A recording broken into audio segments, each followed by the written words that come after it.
Destiny, mama look from when you call me. Destiny, mama look from when you call me. Eh, eh. I wanna rule my destiny. Eh, help I please. I wanna rule my destiny.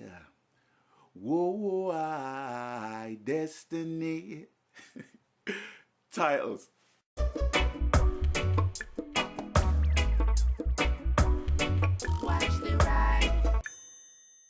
What is up, you guys? This is that's just not me. I can't say that. That's not me. I'm more of a yo, wagwan, bless, ear up, IG. That's me. But for universal YouTube purposes, greetings one and all. This is Rhythm Works and welcome to my channel with some more Destiny gameplay action. And today we're approaching autumn. I'm hoping that all you guys around the world are squeezing as much sunshine as you can get right about now. We're enjoying some unusually warm weather this time of year. It's the end of September. We've approached the fall season, the autumn season, and the nights will be getting longer, and gamers will be getting their game on in droves and with more intensity as a form of entertainment as the nights get longer and the nights get colder, so to speak. And for your information, we are more or less 10 months into the life of the PlayStation 4.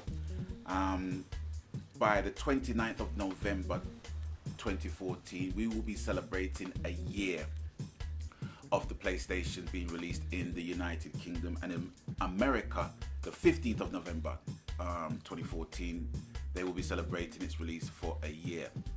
Now, within that time, quite a few games has come out, and I just want to ask you, I know it's kind of like an unfair question to ask, seeing as there's yet to be more games released, but by around November, the 29th of November, that'll be more or less it. There won't be really any more games, big games, small games, whatever games in particular for the PS4 console to be released, because you hardly get any games released in December. So they're more or less kind of tying it with bundles and, you know, just to capture the holiday season market for those who wants to buy a PlayStation 4 bundle or a game for the Christmas period, because they need that time to get their advertisements in and their hype machine and their publishing machine going. So it's the same thing really in terms of entertainment. It's no different for the music industry, because you find that with the music industry they release, well, acts and groups, they release like their greatest hits material or a new album. It's very rare that you find solo artists and groups releasing new material albums around that time. It's more or less like the greatest hits, and with a couple of new tracks in their material. That's how it kind of works in the music industry. But anyway, I'm digressing a little bit. But by the 29th of November, all the games that are of any interest to anyone on the PS4 console, the PS4 platform, will be released. And I just want to ask the question simply, what so far, or what do you think will be your game of the year? I know it's a very presumptuous question, but going by the amount of games that I've got so far and the game that I'll be interested in buying between now and that date, the games that I do have in my possession are as follows: Killzone Shadowfall, Sniper Elite 3, Watch Dogs, Call of Duty Ghosts, Metal Gear Solid Ground Zeroes, Battlefield 4, The Last of Us Remastered, and Destiny. And I can only go by the games that I buy.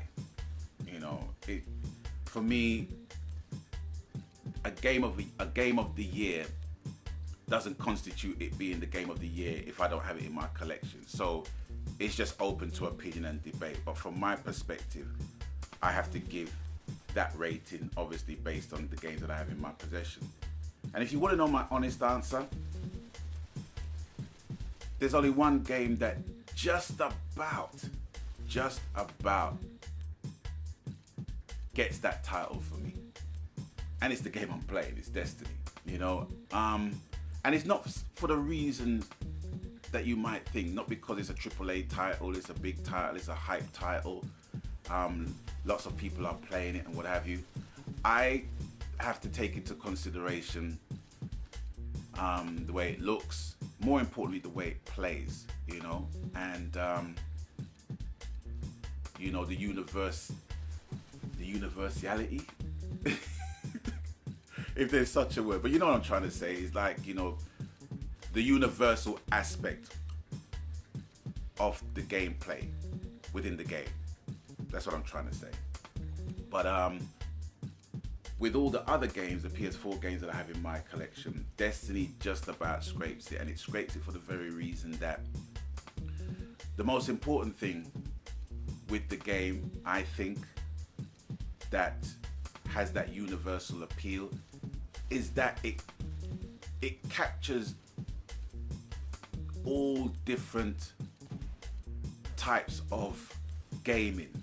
By that I mean it caters to the single player among us, it caters to the co-op player among us, it caters for the PvP player among us, and it caters for the MMO players among us. Do you know what I'm saying? So, and it gives you the space to do whatever you want in either of those categories, you know. And I think for a game to do that, for the game to have an ability to do that, irrespective of, you know, whether we think the game is repetitive and what have you, you know, a lot of people have been saying, yeah, it is repetitive, it is this, it is that, and barring all the criticism, it's still a game that I will pick up and play. It's a game that I want to play. It's a game that I think about when I'm at work to come home and play.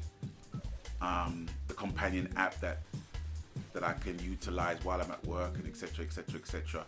And with that, you know, it does its best to cater to a lot of people. It's trying to be all things to all people, and to some degree, it's working, but it's working in a weird way. Because like I said, even though people look at the game and have their own opinions and what have you, there are some people who have traded it in already because it just doesn't appeal to them. Maybe because it just doesn't appeal to the one niche market for them. If they're like a PvP player, it doesn't really appeal to them to play missions or strikes and things like that. They just want to just get into the multiplayer and play PvP and play in the Crucible. But I'm thinking, well, if that's what you're interested in and you're not interested in anything else, why do you let the other aspects of the game detract from your enjoyment anyway? It's kind of weird, but that's how people think, you know. But for me, yeah, Destiny just about scrapes it with being Game of the Year. There are other games to come out, and one game that might basically cause a little bit of heat, and I think it might be Far Cry 4. And I've got to say this because I am a little biased with Far Cry, simply because of the fact that Far Cry 3, when that was released, prior to that game, I had no interest in playing first-person shooters. I was strictly a third-person shooter. Uncharted 3 was the go-to game for me. Even though I didn't play multiplayer, I played co-op a whole lot and enjoyed it immensely.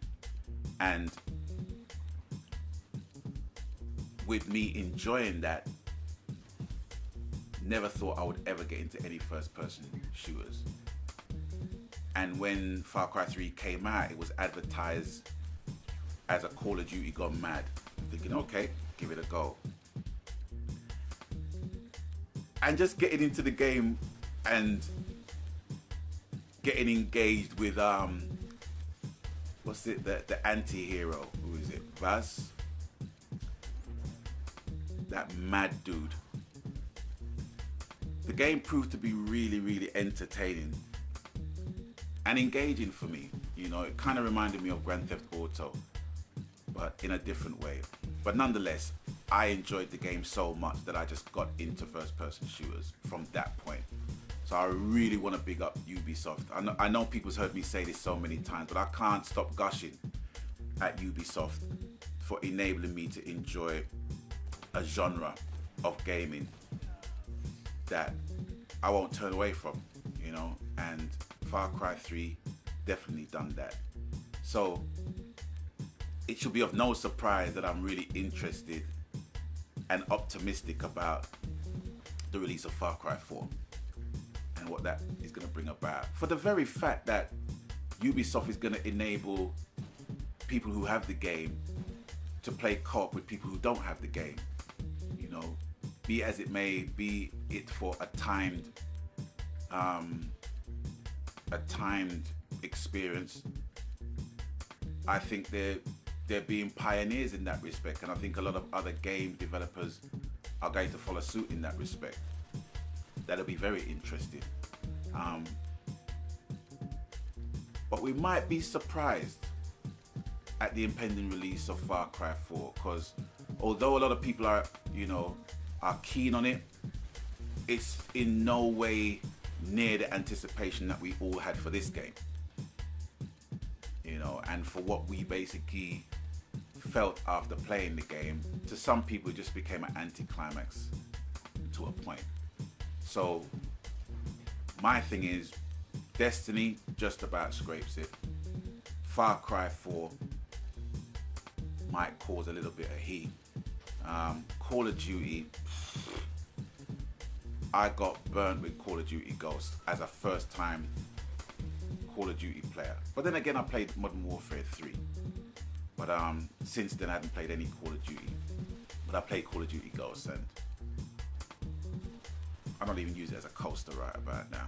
I just don't really play it anymore. But those are my choices within the games that I've released and the games that are yet to come out. So please let me know, what are you looking forward to? What do you think are your choices for Game of the Year? Has your Game of the Year been released already? Is it yet to be released? Yeah, let me know. Grand Theft Auto 5. See, that's another thing again. It's like, you know, I don't think that should be nominated for Game of the Year, because it was nominated for Game of the Year last year on a different platform.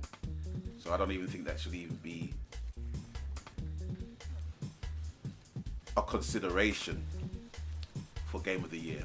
But who knows in this gaming world. But anyway, that is it for me for now. As you can see, the mission is ended, and I'm the last Guardian standing, healing my teammates, getting my loot, and that is more or less that. So as always, you know the coup. Whatever the format, whatever the console, whatever the media, happy gaming to each and every one. And I will catch you guys on the next one. And until such time, Magan. Watch the ride.